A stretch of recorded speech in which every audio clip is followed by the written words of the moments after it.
The Thames Tideway stands as one of London's monumental engineering endeavors.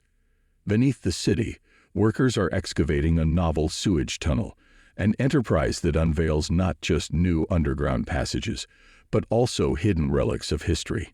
Among these discoveries is an intriguing find, a centuries-old skeleton that provides insights into the lives and demise of laborers who toiled on the river centuries ago.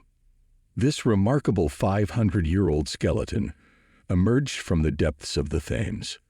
What makes it especially intriguing are the peculiar boots it wore, offering a clue into the circumstances of the individual's passing.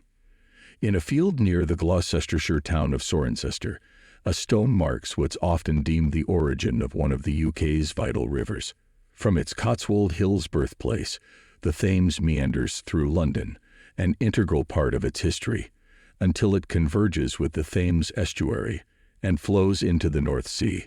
Extending over 215 miles, the Thames ranks as the UK's second longest river after the Severn.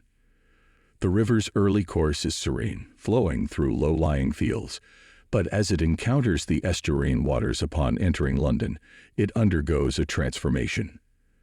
The mingling of fresh water with the tides of the estuary leads to a deepening and intensification of its currents. The significance of these tides is underscored by the construction of the Thames Barrier in 1982, designed to shield central London from floodwaters. In earlier years, the river claimed lives due to the convergence of elevated tides and heavy rainfall. The history of the Thames is steeped in danger. The Thames' role as a vital artery dates back to Roman times, when a settlement known as Londinium was established as a port. Across the centuries, from Saxons to Normans and Tudors, the Thames remained a conduit of trade and a hub for ship construction. The original Roman settlement, Londinium, has now evolved into London, an iconic global metropolis.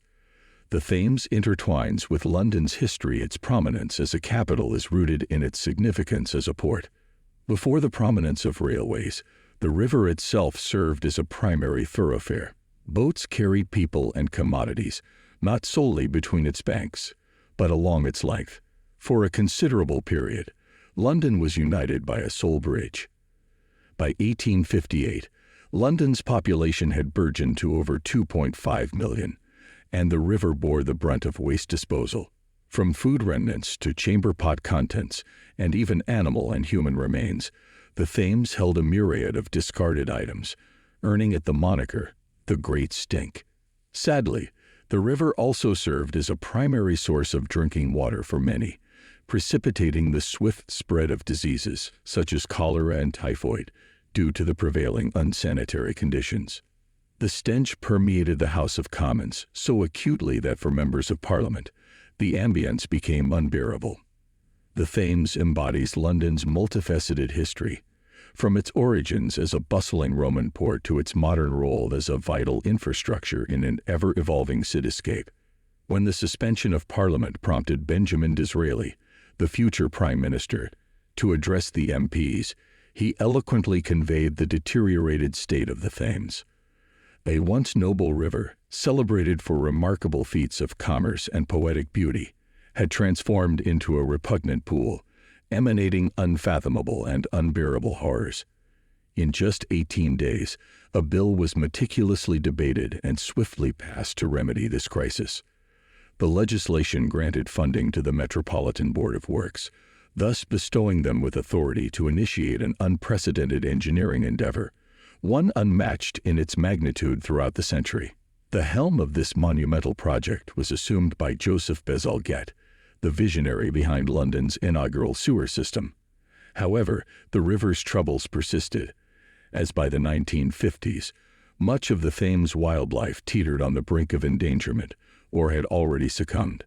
A series of extensive repairs undertaken in the 1960s managed to rejuvenate the ecosystem, enabling the return of approximately 125 fish species alongside other marine inhabitants like seals and otters. The Thames River has long suffered as a dumping ground for discarded waste, even after Sir Joseph Bazalgette's innovative sewer system was introduced to London. The expansion of the city strained the old sewer system, prompting the Thames Tideway project.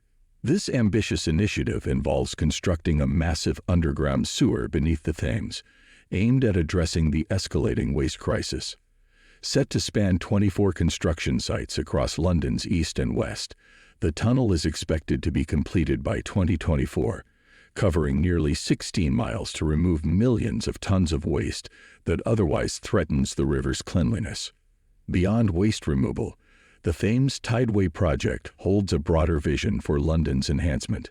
It seeks to intertwine historical engineering practices with contemporary innovation, revitalizing different aspects of the city.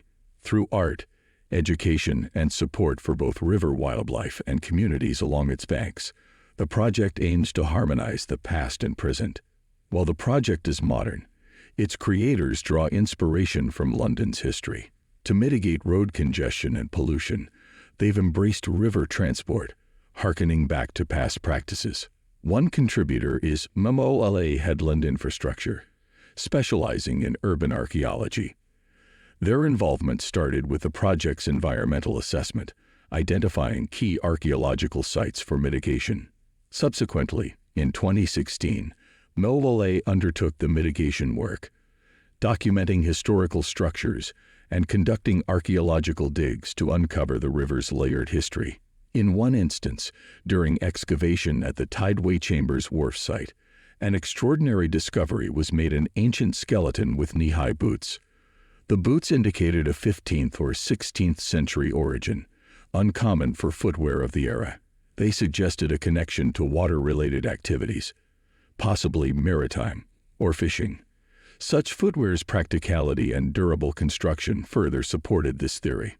The project mirrors the Mary Rose's finds, a ship from Henry VII's time, which featured similar boots.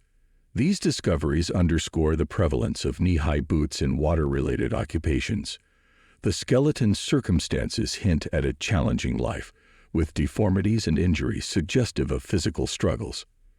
Though the exact cause of the individual's death remains uncertain, his discovery provides insights into London's past, emphasizing its deep connection to the Thames.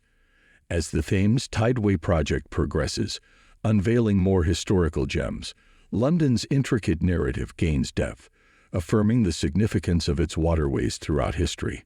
Thanks for watching.